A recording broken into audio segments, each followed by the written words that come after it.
Oke, assalamualaikum warahmatullahi wabarakatuh. Nah, ketemu lagi siang hari ini terkait dengan reproduksi ikan. Kita akan membahas tentang jenis pemijahan alami. Nah, pemijahan alami ini sebagai proses reproduksi yang kemudian itu berlangsung tanpa intervensi hormon eksternal, di mana pelepasan gamet dalam hal ini adalah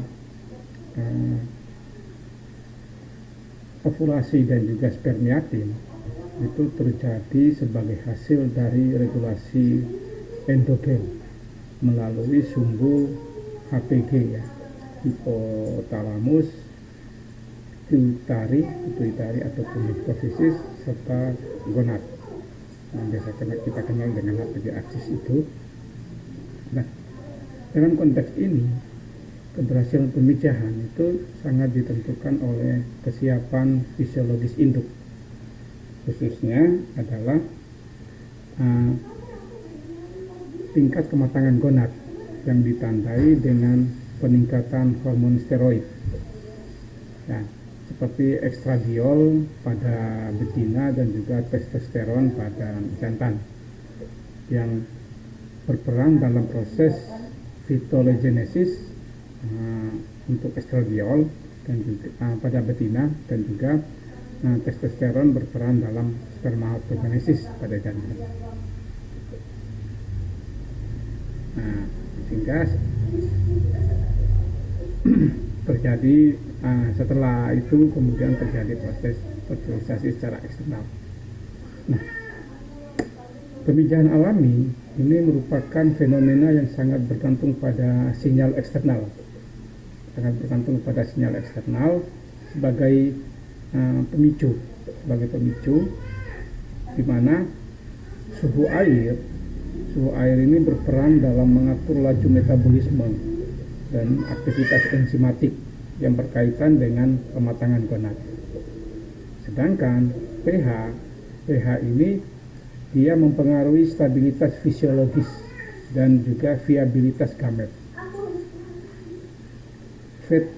Fotoperiod yang dipresentasikan melalui siklus terang dan gelap itu berperan sebagai pengatur ritme biologis melalui sekresi hormon melatonin yang selanjutnya akan memodulasi pelepasan gonadotropin releasing hormone atau GnRH.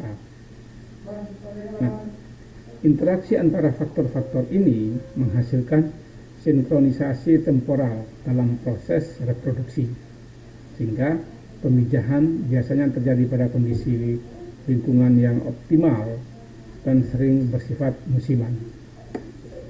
Nah, keberhasilan pemijahan alami itu tidak hanya ditentukan oleh faktor fisiologis dan lingkungan, tetapi juga oleh interaksi antar perilaku individu jantan maupun individu betina. Perilaku courtship melibatkan serangkaian sinyal visual dan juga sinyal kimia berupa feromon dan juga taktil yang berfungsi untuk memastikan kesiapan pasangan dalam melakukan reproduksi. Nah, proses perilaku ini penting untuk sinkronisasi pelepasan gamet sehingga peluang fertilisasi meningkat. Jangan sampai kemudian jantan mengeluarkan lebih dulu baru betina. Nah, karena sel sperma itu kan di perairan itu kan dia hanya bertahan sebentar saja, tidak lama. Nah, dalam banyak spesies perilaku reproduksi juga mencakup mate selection atau memilih pasangan memijah, yang kemudian implikasinya adalah pada kualitas genetik yang diturunkan. Sehingga pemijahan alami tidak hanya sekedar proses biologis, tetapi juga mencerminkan strategi reproduksi yang kompleks dan adaptif terhadap tekanan lingkungan. Jadi memilih pasangan memijah itu juga penting bagi ikan. Nah, teknik pemijahan alami ini adalah integrasi dari ketiga komponen utama ini, yaitu kesiapan fisiologis induk, kondisi lingkungan yang mendukung, serta perilaku reproduksi.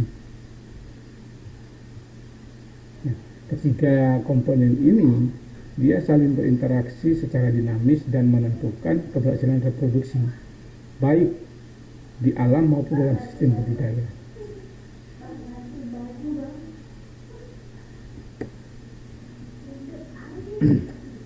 Selanjutnya,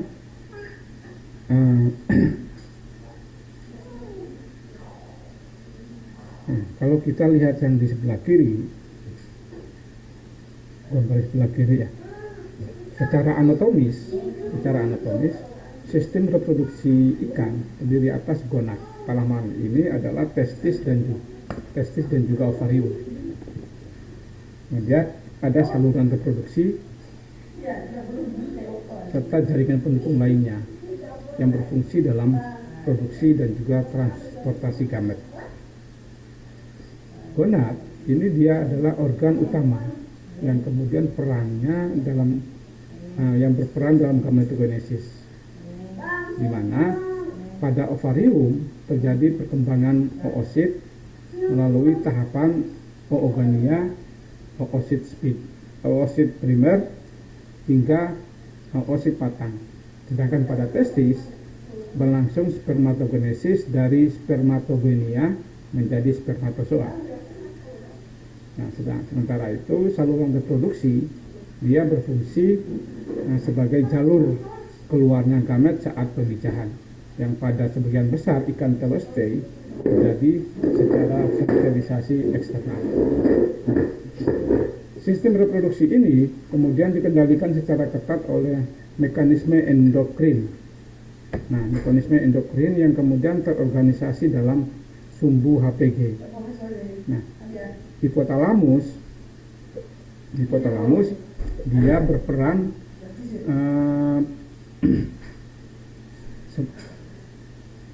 sebagai pusat integrasi yang kemudian merespon rangsangan lingkungan seperti suhu, fotoperiode, dan kualitas air dengan mensekresikan hormon gonadotropin releasing hormone. Nah, GnRH ini kemudian menstimulasi hipofisis atau pituitari untuk melepaskan hormon gonadotropin, yaitu gonadotropin 1. Gonadotropin 1 ini dia berperan dalam fase awal pemetaan gonad, terutama fitologenesis, dan juga gonadotropin 2 yang berperan dalam pemetaan akhir dan proses pemijahan. Nah, selanjutnya, gonad sebagai organ target menghasilkan hormon steroid. Hormon steroid ini diantaranya adalah estrogen, khususnya estradiol 17 beta, yang berperan dalam proses fitologenesis melalui stimulasi hati, dengan stimulasi di hati untuk mensintesis fitologenin sebagai prekursor daripada kuning telur. Nah, ada juga progesteron. Progesteron ini dia perannya dalam pemetaan oosit akhir dan juga proses ovulasi. Sedangkan androgen itu dia mendukung proses pada spermatogenesis serta perkembangan karakter seksual sekunder pada ikan jantan. Hormon-hormon tadi, baik itu maupun gonadotropin 1, gonadotropin 2, itu dia mengontrol 3 proses utama dalam reproduksi, yaitu fitologenesis, spermatogenesis, serta ovulasi dan spermiatin. Nah,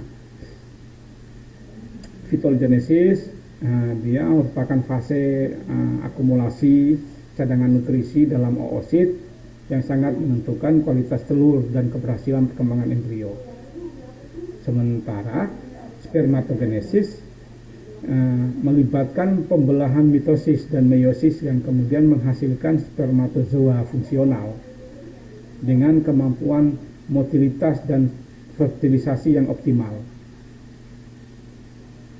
Sementara itu, ovulasi sendiri adalah proses pelepasan oosit matang dari folikel ovarium, dan spermiatin adalah pelepasan sperma dari testis ke saluran reproduksi. Nah, ketiga faktor ini dia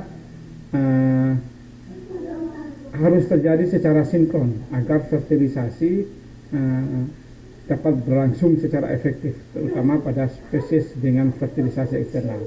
Maksudnya terjadi secara sinkron adalah terjadi secara bersamaan. Jangan sampai kemudian itu tadi sperma lebih dulu, agak lama baru sel telur keluar, itu nanti tidak bisa dibuahi karena kemampuan sel sperma untuk bertahan hidup itu rendah. Cuma sebentar, cuma singkat. Jadi biasanya sel telur, beberapa detik kemudian baru sel sperma keluar. Sel sperma ketika terjadi perbedaan tekanan osmotik, dia akan aktif. Dia aktif, kemudian dia berenang ke sel telur, kemudian memijah. Memijah pada lapisan telur itu, chorion telur itu ada saluran masuknya sel sperma, itu biasanya dinamakan mikrofil.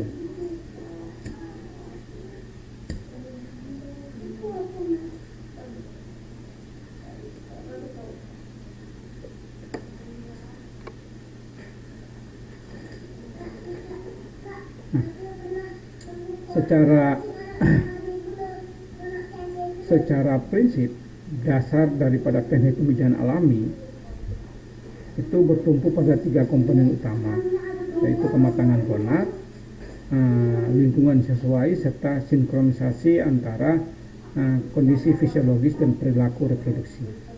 Nah, dari aspek fisiologi reproduksi,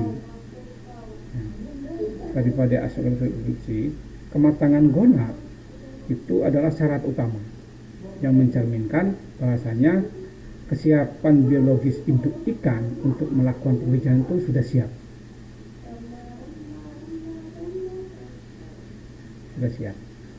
Kematangan gonad ini ditandai oleh perkembangan oosit pada betina hingga mencapai tahap fitogenesis lanjut dan maturasi akhir, serta oleh terbentuknya spermatozoa motil pada jantan melalui proses yang namanya spermatogenesis.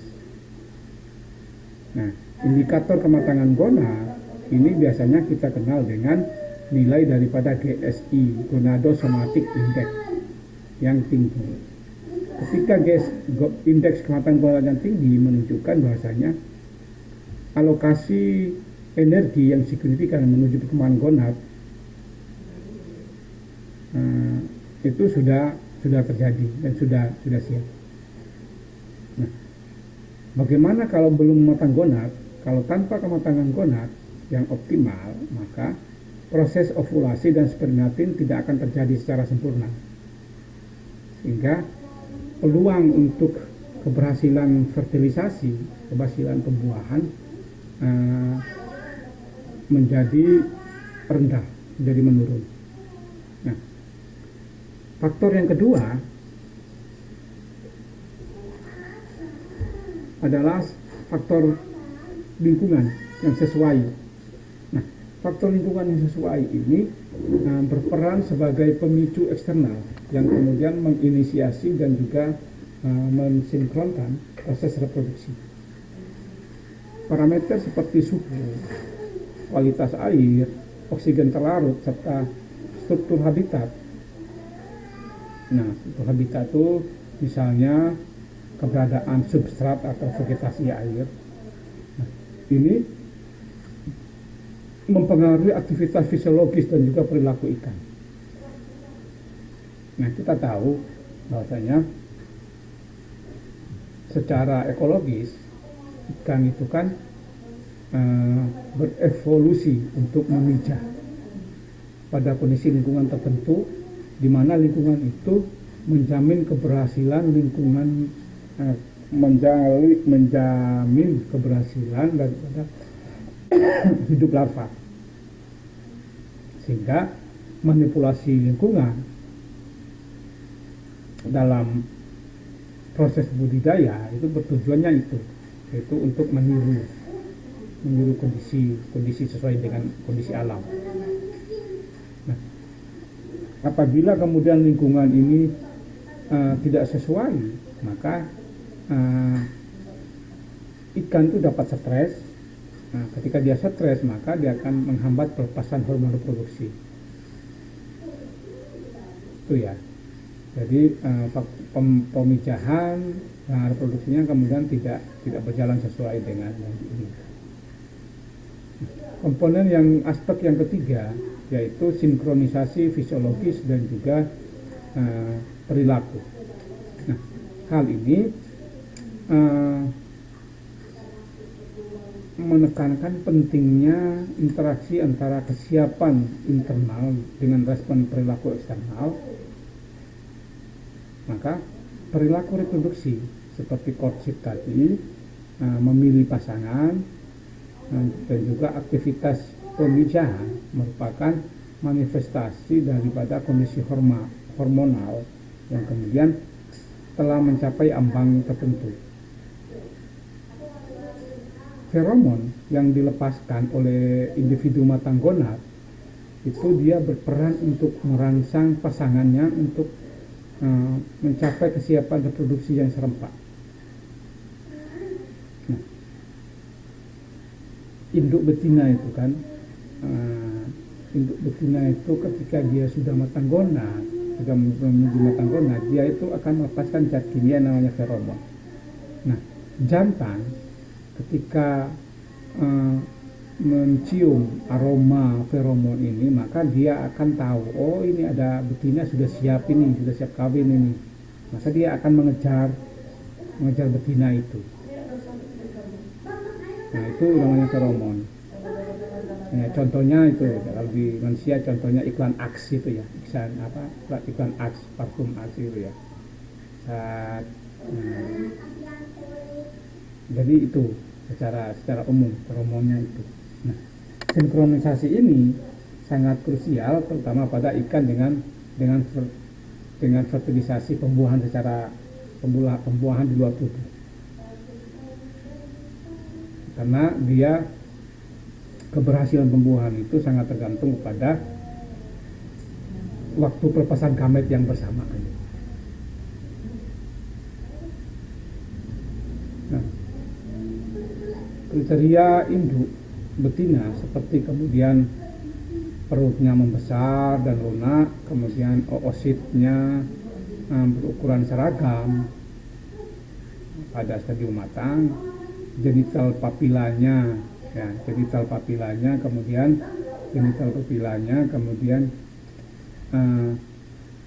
kemerahan serta nilai GSI-nya tinggi. Ini adalah merupakan indikator morfofisiologis dari kematangan ovarium. Nah, keseragaman ukuran oosit itu menunjukkan bahwa perkembangan gametnya berlangsung secara sinkron.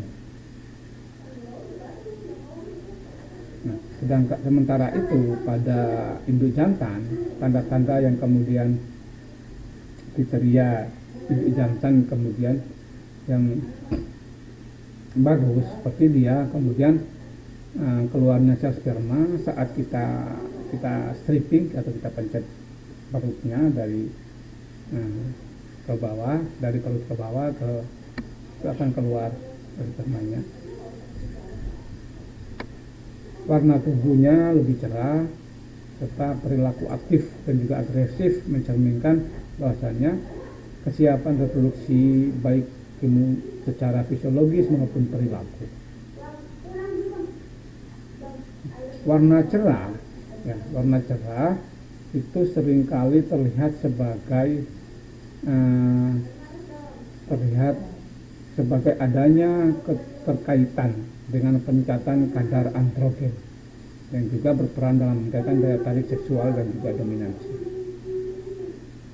Nah, sehingga keberhasilan daripada teknik pemijahan alami ini dia merupakan hasil dari interaksi yang kompleks antara faktor internal, dalam hal ini kondisi fisiologis dan juga hormonal, serta kondisi eksternal, yaitu kondisi lingkungan, yang kemudian itu dipertemukan atau dimediasi oleh melalui perilaku daripada reproduksi.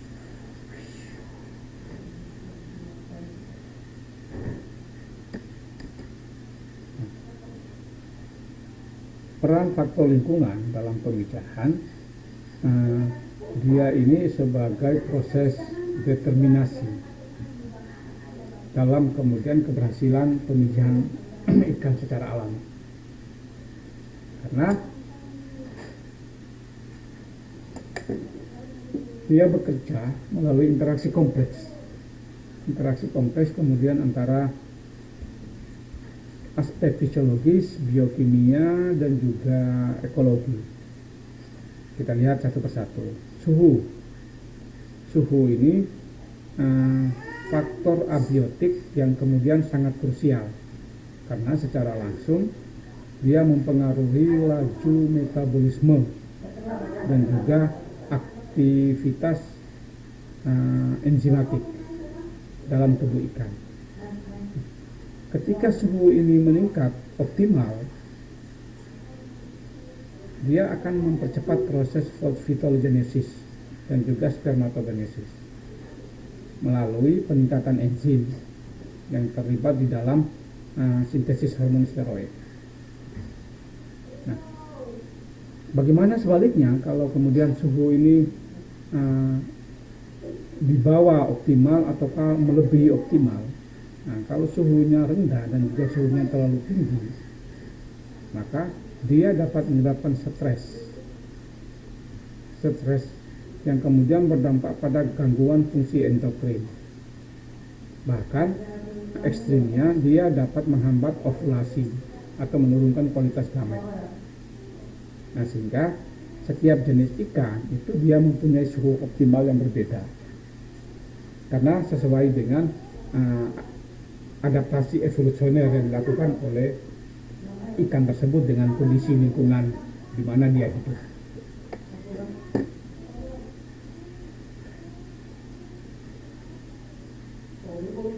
Yang kedua itu adalah fotoperiod atau kemudian panjang penyinaran harian.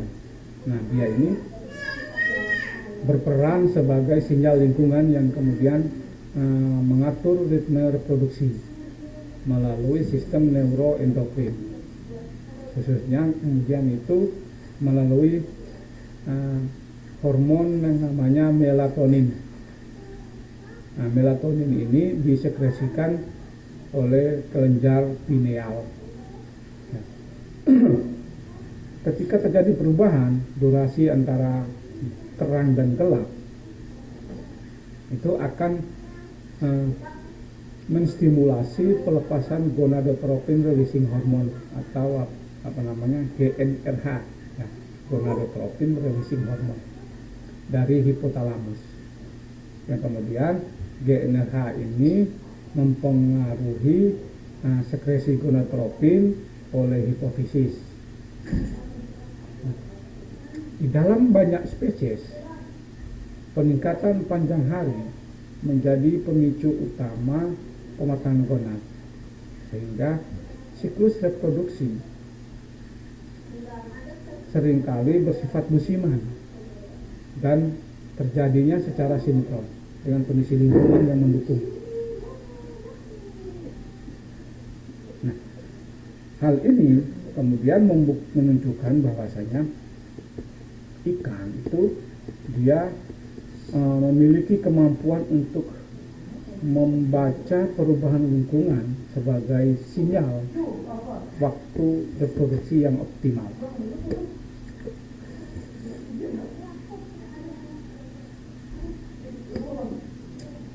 Pada kualitas air yang kemudian apakah itu kemudian oksigen terlarut, pH maupun juga konsentrasi amonia. Nah, kualitas air ini merupakan faktor yang cukup penting dalam mempengaruhi homeostatis fisiologis ikan selama proses reproduksi. DO yang tinggi di atas 5 mg per liter itu diperlukan untuk mendukung respirasi daripada telur gitu ya, dan juga larva. Nah, jadi dissolved oxygen atau DO ataupun oksigen terlarut di atas 5 mg per liter, nah itu mendukung respirasi aerobik yang intensif selama kemudian proses aktivitas reproduksi, termasuk perilaku kawin dan juga perkembangan embrio. Sementara itu nilai pH ketika pH netral hingga sedikit basah, ya, dia netral dan sedikit basah, itu dia akan menjaga stabilitas fungsi enzim dan juga integritas sel. Sementara itu kadar amonia yang rendah penting untuk kemudian mencegah toksisitas yang dapat merusak jaringan gonad dan mengganggu perkembangan embrio. Jadi amonianya itu rendah seminimal mungkin, karena kalau dia melebihi ambang batas maka akan mengganggu perkembangan embrio dan juga merusak jaringan gonad. Nah, substrat pemijahan juga memiliki peran ekologis yang signifikan, terutama bagi spesies ikan yang kemudian menghasilkan telur-telur yang sifatnya adalah telur-telur adhesif. Adhesif itu melekat ya, melekat. Nah, ingat telur itu ada dua, telur yang melekat dan juga telur adhesif dan juga non adhesif. Nah, sehingga kehadiran tanaman air atau kalau kita di pembenihan itu atau reproduksi itu kita di bawah di kolam itu, dasar kolam kita taruh ijuk atau kekaban, ataupun di perairan itu ada pasir atau batu. Nah, itu adalah sebagai media untuk kemudian menjadi tempat melekatnya telur, sehingga peluang keberhasilan fertilisasi dan juga perlu untuk melindungi telur dari arus atau predator itu bagus. Fungsinya di sana. Nah, selain itu substrat pemijahan juga dapat berfungsi sebagai stimulus perilaku yang memicu aktivitas pemijahan, karena banyak spesies ikan itu menunjukkan preferensi spesifik terhadap kemudian jenis substrat tertentu sebagai bagian dari strategi reproduksi yang dilakukan.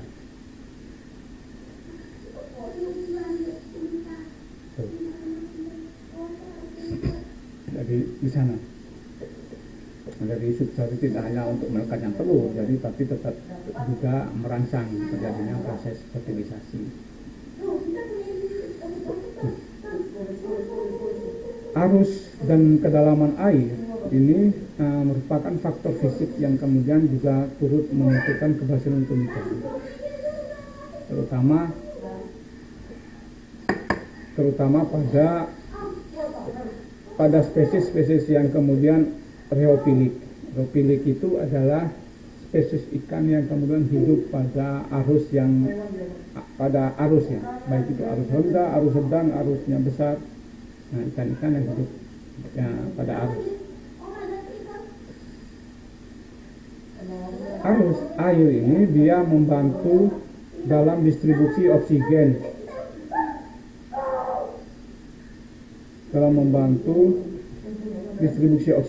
dan pembuangan metabolit, serta dia berperan dalam merangsang pelepasan gamet melalui rangsangan mekanik.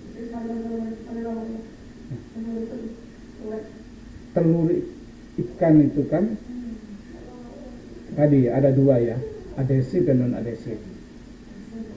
Nah, ketika telurnya adhesif, maka dia akan menggumpal. Nah, gumpalan ini penting adanya arus itu untuk kemudian memisahkan gumpalan itu agar telur itu mempunyai kesempatan yang sama agar supaya dapat terbuahi oleh sel-sel telur. Nah, begitupun juga dengan telur yang non adhesif, dia melayang-layang. Nah, dengan adanya telur itu kan membawa telur dengan adanya arus itu, dia membawa telur ini kemudian berpindah satu daerah ke daerah yang lain untuk menjaga supaya dia dapat terhindar dari predator.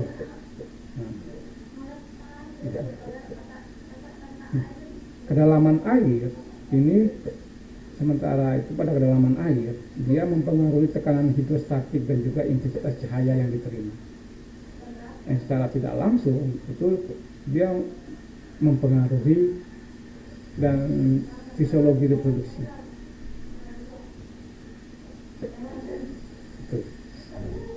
Nah, sehingga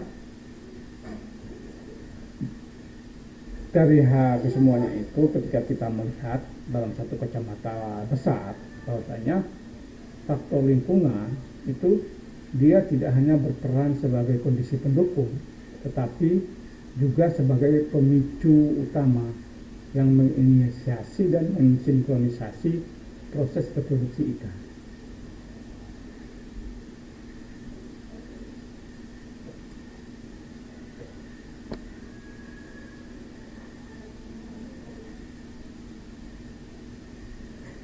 Mekanisme perilaku pemijahan ikan sebagai suatu rangkaian proses biologis yang kemudian yang terkoordinasi antara aspek fisiologis, neuroendokrin, dan juga interaksi perilaku. Nah, tahapan pertama yaitu kemudian courtship, perilaku kawin. Nah, courtship ini merupakan fase awal yang sangat krusial dalam memastikan keberhasilan reproduksi. Ikan jantan dan ikan betina menunjukkan pola tertentu, pola perilaku yang tertentu, seperti dia kepet-kepetan, saling mendekat, uber-uberan. Nah, dengan gerakan tubuh tertentu, ada juga perubahan warna, ada juga stimulus taktil yang kemudian kesemuanya itu dilakukan untuk menarik pasangan dan menilai kesiapan reproduksi masing-masing individu. Nah, secara fisiologis perilaku-perilaku seperti itu dipicu oleh peningkatan hormon steroid, terutama androgen pada jantan dan estrogen pada betina, yang kemudian bekerja untuk meningkatkan dorongan seksual atau libido, ya, hasrat, keinginan, serta sensitivitas terhadap rangsangan lingkungan. Perilaku kawin ini juga berperan dalam proses menseleksi pasangan, yang secara evolusioner penting untuk memastikan kualitas genetik keturunan yang akan dihasilkan. Nah, berikutnya adalah nest building atau pembuatan sarang. Ya, pada umumnya pembuatan sarang ini dilakukan oleh jantan, meskipun ada beberapa spesies itu melibatkan juga, dibantu juga oleh betina. Nah, aktivitas pembuatan sarang ini mencerminkan strategi reproduksi yang kemudian bertujuan untuk meningkatkan keberhasilan fertilisasi. dan juga kelangsungan hidup embrio. Sarang dibuat oleh ikan itu dapat berupa dia membuat cekungan di vegetasi, di substrat. Dia mengumpulkan vegetasi maupun membuat struktur sederhana dari pasir atau batu. Pokoknya dia membuat sarang untuk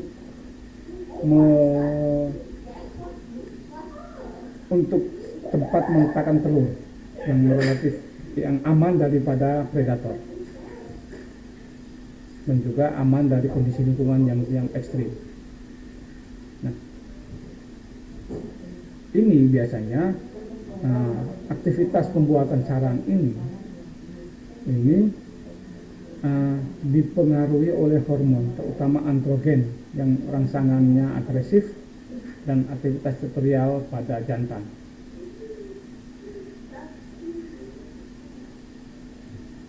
Nah, selain itu keberadaan sarang itu menjadi sinyal bagi betina bahwa jantan itu mempunyai kemampuan reproduksi yang baik, sehingga meningkatkan peluang terjadinya proses pemijahan. Nah, yang ketiga adalah spawning act, pelepasan gamet. Nah, spawning act ini adalah tahap inti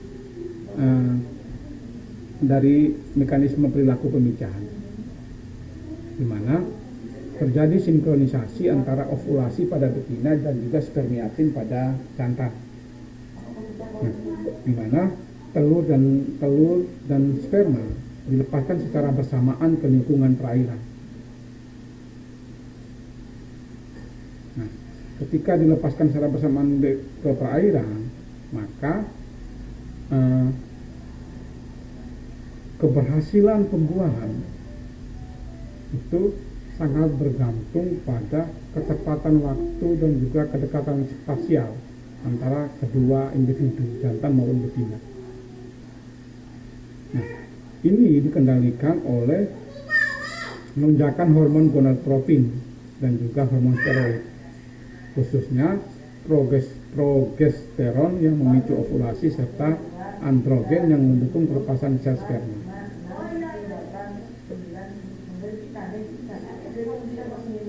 Nah, sehingga interaksi antara jantan dan betina di spawning act ini selama pemijahan itu dipengaruhi oleh tiga faktor utama. Ya, tiga faktor utama yaitu feromon, rangsangan visual, serta kondisi lingkungan, kondisi fisiologis. Nah, feromon dia yang tadi disinggung di slide sebelumnya, feromon itu sinyal kimia untuk memberikan tanda kepada lawan jenis bahwasanya ini loh saya sudah siap untuk kawin, bagi tanda. Sedangkan rangsangan visual ya seperti warna tubuh, ukuran dan juga gerakan ini berperan dalam menarik perhatian pasangan. Nah, dan juga sebagai indikator kualitas individu. Ketika dia gerakannya, warnanya, ukurannya bagus, nah maksudnya ini kualitasnya bagus ini, kualitas induknya bagus. Sementara kondisi fisiologis ini seperti kematangan gonad, status hormon.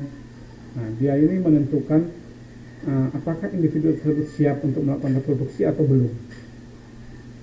Nah, sehingga ketiga faktor ini, feromon, rangsangan visual, serta kondisi fisiologis, ini bekerja secara sinergis untuk memastikan bahwa proses pemijahan itu berlangsung secara efisien dan menghasilkan tingkat fertilisasi yang tinggi.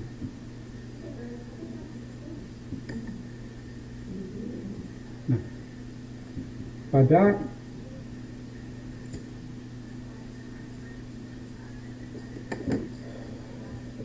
tahapan teknis pemijahan alami ini sebagai suatu proses sistematis yang kemudian mengintegrasikan aspek manajemen induk, manipulasi lingkungan, serta mekanisme biologis reproduksi. Nah, pada persiapan induk ini dia sebagai fondasi utama pada keberhasilan pemijahan. Seleksi induk unggul dilakukan berdasarkan kriteria genetik secara morfologis dan juga secara fisiologis. Seperti apa? Pertumbuhannya cepat, bebas penyakit, serta memiliki tingkat kematangan gonad yang optimal. Itu yang menjadi catatan. Nah, sementara itu adaptasi lingkungan ini bertujuan untuk meminimalkan tingkat stres akibat terjadinya perubahan kondisi habitat, yang kemudian perubahan kondisi habitat ini kemudian dia secara langsung dapat mempengaruhi keseimbangan hormonal melalui gangguan pada sumbu HPG.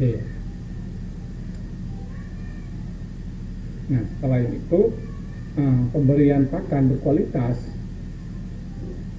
dengan kandungan protein yang memadai, kemudian itu dia juga sangat penting untuk mendukung proses vitaligenesis pada betina dan spermatozoid pada jantan. Jadi proses adaptasinya di sana. Persiapan induk berupa seleksi induk dan juga proses adaptasi. Nah, tahapan berikutnya adalah mengkondisikan lingkungan, dalam arti sebagai stimulus eksternal untuk menginisiasi dan mengoptimalkan proses reproduksi. Di antaranya pengaturan suhu dan fotoperiod. Ini untuk meniru kondisi alam. Nah, sehingga dia dapat memicu proses pematangan gonad. Kemudian apalagi menyediakan substrat pemijahan, seperti tanaman air, itu atau membuat sarang dan sebagainya, tidak hanya sebagai tempat meletakkan telur, tetapi juga sebagai stimulus bahwa jantannya sudah siap. Karena pembuatan substrat itu semua hampir keseluruhan ikan itu dibuat oleh jantan. Yang ketiga adalah pemasukan induk. Jadi induk jantan dan betina dimasukkan dalam wadah pemijahan.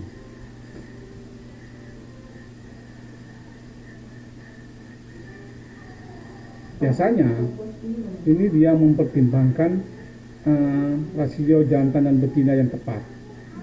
Biasanya adalah 1:1, 1:1, atau juga ada yang 2:1. Nah, rasio ini penting untuk memastikan peluang fertilisasi yang optimal tanpa meningkatkan kompetisi. Kalau meningkatkan kompetisi berlebih antara jantan, jadi biasanya ada 1 jantan, 2 betina, atau 2 jantan, 1 betina. Dan yang keempat adalah proses pemijahan. Proses pemijahan. Proses pemijahan yang pada alami ini seperti yang di awal adalah tanpa intervensi hormon. Sehingga terjadi secara alami. Pada tahap ini sinkronisasi antara ovulasi dan pada betina dan spermiasi pada jantan, sehingga melepaskan gamet itu secara bersama. Betina melepaskan telur, jantan melepaskan sel sperma secara bersama. Sehingga terjadi proses pembuahan oleh sel sperma. Tahap akhir adalah penanganan telur. Tahap akhir adalah penanganan telur yang meliputi pengambilan atau kita mengambil telur, kemudian yang ada substratnya di dasar kalau di budidaya, atau ke wadah inkubasi untuk kemudian meningkatkan tingkat kelangsungan hidup. Jadi kalau di alam secara umum dia seperti itu, kalau di dalam kita yang melakukan pemijahan sendiri secara alami, biasanya ikan itu, telur itu diambil ditaruh ke dalam wadah inkubasi tersendiri. Kalau untuk kemudian kalau perlengkapan reproduksinya sempurna di sana. Nah, inkubasi itu dilakukan dengan mengatur kondisi lingkungan yang stabil, seperti suhu, oksigen terlarut, kemudian kebersihan air, agar supaya embrio itu, perkembangan embrio itu dapat berlangsung secara optimal.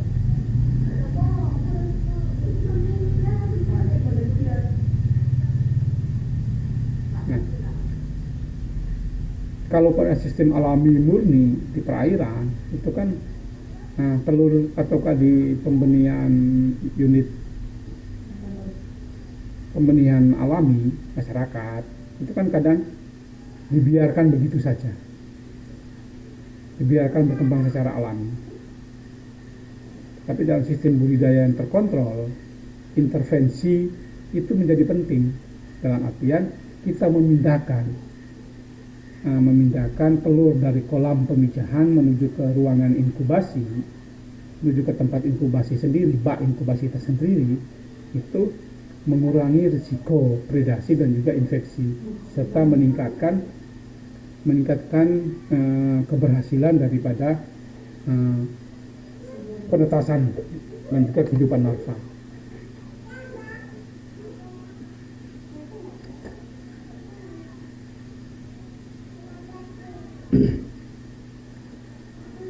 Setiap sistem itu dia mempunyai sisi plus positif dan juga sisi negatif. Begitupun juga dengan sistem pemijahan. Pada teknik pemijahan alami,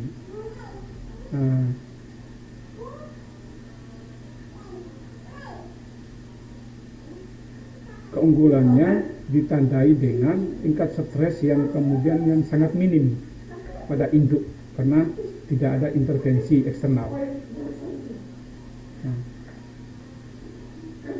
Sehingga ketika dia stresnya rendah,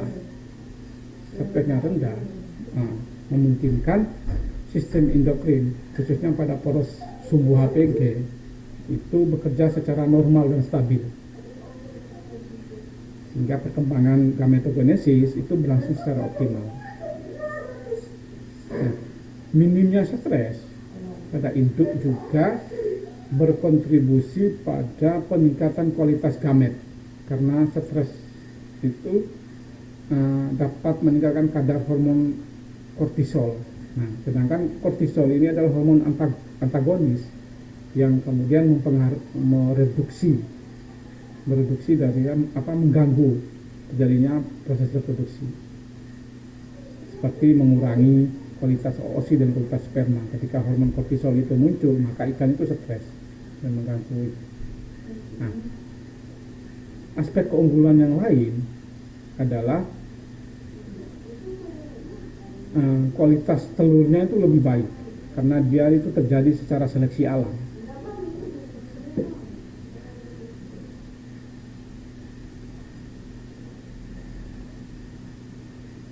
Dan tentu saja diakhiri dengan ketika dia itu terjadi secara alami, maka tidak memerlukan proses pembiayaan yang banyak.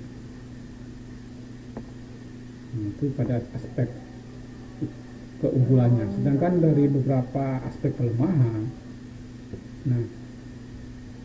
kendala utama adalah ketidakpastian waktu memijah.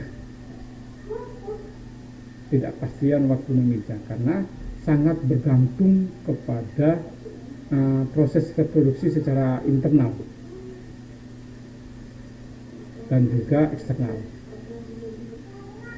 Nah, sehingga ketika tanpa intervensi hormon, sulit untuk kita mengetahui kapan induk itu siap untuk memijah. Nah, ini akan menjadi sulit ketika kita bekerja dalam bisnis benih. Ya. Bisnis benih maka akan sulit kalau memijah secara alami. Nah, artian gini, ketika lingkungan itu mendukung untuk memijah, ternyata ikannya itu belum siap memijah, belum matang gonat. Ataukah sebaliknya, dia sudah matang gonat, tapi kondisi lingkungannya tidak memungkinkan untuk memijah. Itu juga menjadi masalah juga. Nah, yang lain, kelemahan yang lain adalah dia sangat tinggi bergantung kepada kondisi lingkungan. Nah, seperti yang tadi saya sampaikan, perubahan sedikit saja dari parameter lingkungan itu akan kemudian akan mengganggu terhadap keberhasilan pemijahan. Ya, itu tadi, ketika induknya ini sudah siap, sudah matang gonat, siap memijah, lingkungannya berubah, terjadi perubahan di lingkungan, maka tidak akan jadi memijah. Ini yang kemudian mempengaruhi.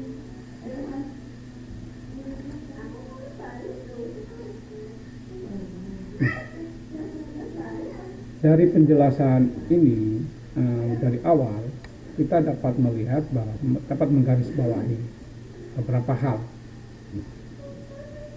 Di antaranya adalah keberhasilan reproduksi merupakan hasil interaksi kompleks antara mekanisme endokrin, ketersediaan energi, strategi reproduksi yang spesifik antar jenis ikan, serta tekanan seleksi evolusioner. Nah, pada aspek sinkronisasi endokrin dan lingkungan menjelaskan bahwasanya pemijahan alami hanya dapat berlangsung ketika adanya kesesuaian antara sinyal internal berupa regulasi hormon dan juga sinyal eksternal berupa kondisi lingkungan yang mendukung.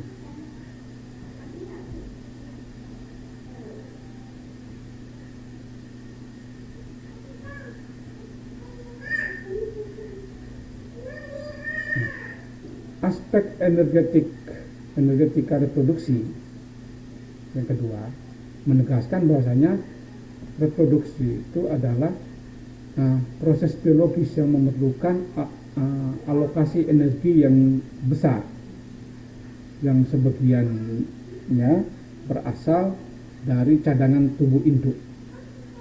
Energi ini digunakan untuk sintesis hormon, perkembangan gonad, serta produksi gamet yang berkualitas.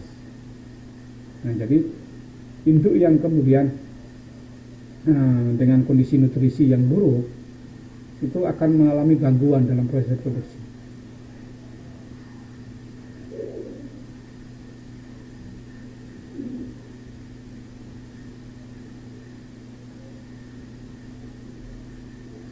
Pada variabilitas spesies, bahwasanya setiap ikan memiliki strategi reproduksi yang berbeda sebagai hasil akhir daripada adaptasi dia dengan lingkungan di mana dia hidup. Jadi ikan yang kemudian hidup dengan kondisi perairan yang berbeda, tempat dia hidup yang berbeda-beda, lingkungan yang berbeda, maka akan strategi reproduksinya juga akan berbeda juga. Dia antara apakah itu dia memijah secara bertahap musiman, atau dia memijah bertahap maupun dia memijah secara total.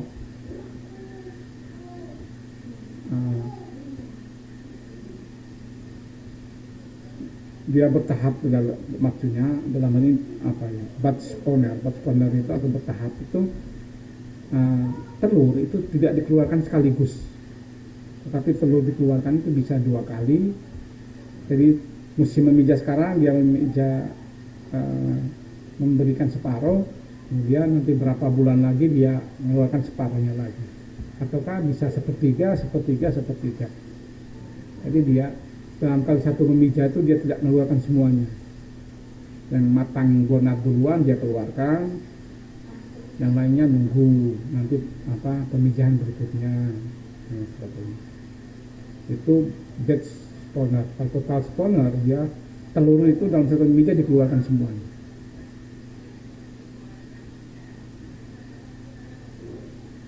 Nah, itu. Begitupun juga variabilitas spesies itu juga dapat dilihat dari parental care ataupun non parental care.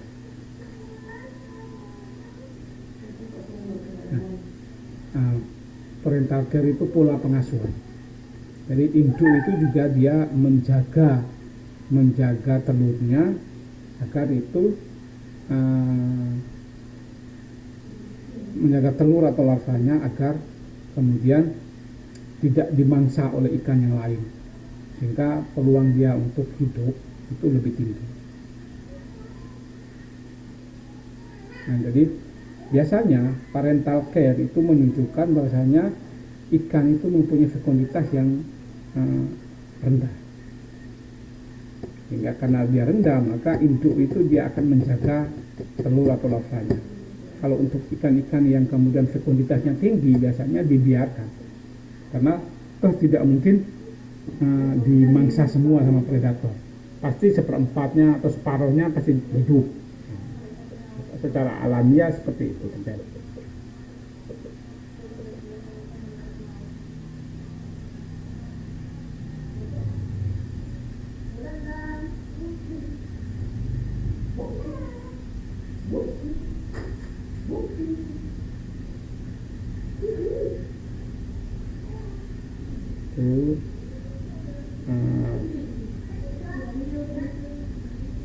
Jadi dia menyesuaikan adaptasi suasana tadi ya, dia terkait dengan musim memijah.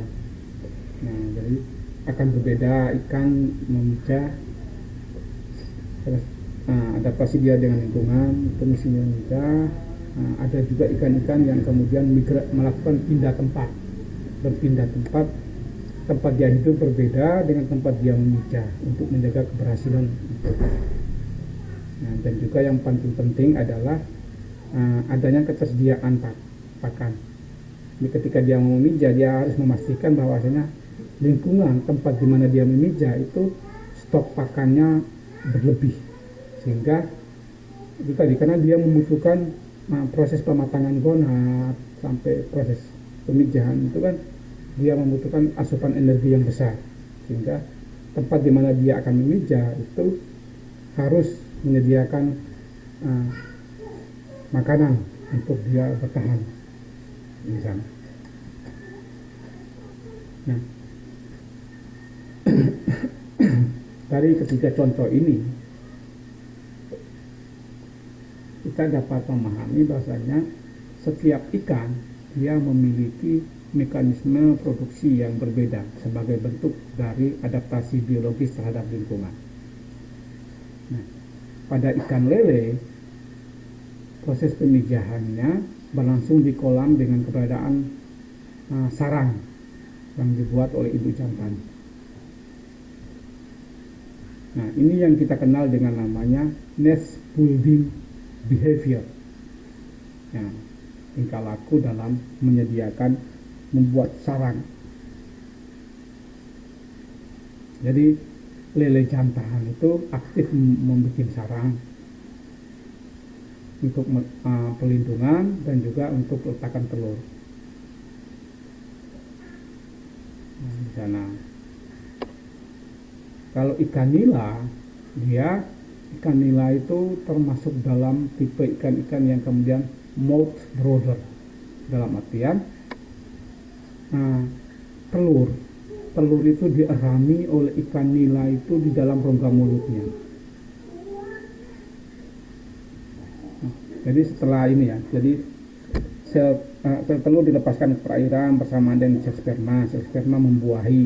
Nah, setelah membuahi, telur ini akan dimasukkan lagi ke dalam mulutnya oleh ikan nila betina. Itu dierami.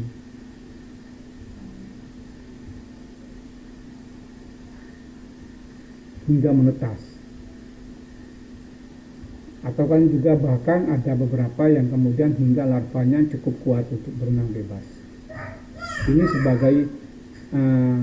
sebagai adaptasi untuk melindungi telur di sana. Nah, sedangkan pada ikan mas itu dia memerlukan substrat khusus seperti kakaban, ya, sebagai kakaban atau icuk itu sebagai media menempelnya telur di sana. Jadi ini menunjukkan bahwasanya variasi strategi reproduksi ikan itu sebagai hasil daripada adaptasi terhadap tekanan lingkungan dan upaya supaya keberhasilan reproduksinya tinggi.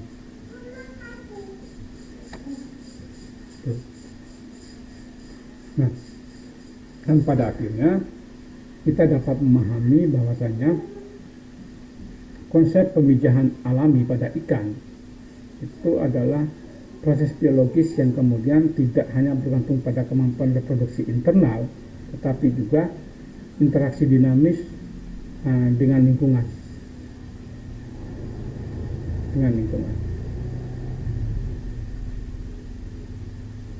Nah, keberhasilan teknik alami ini sangat ditentukan oleh bagaimana kita memahami secara mendalam terhadap sistem endokrin, khususnya sumbu HPG.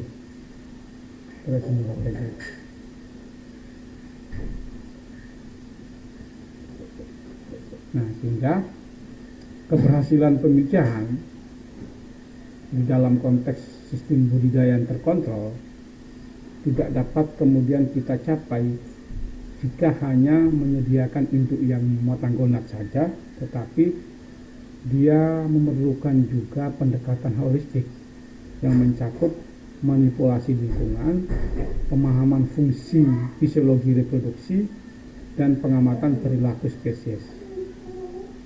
Ketika salah satunya itu tidak seimbang, apakah itu hormon, apakah itu lingkungan, maupun perilaku, maka akan menyebabkan kegagalan pemijahan ataupun kualitas telur dan larva yang dihasilkan juga akan menjadi rendah.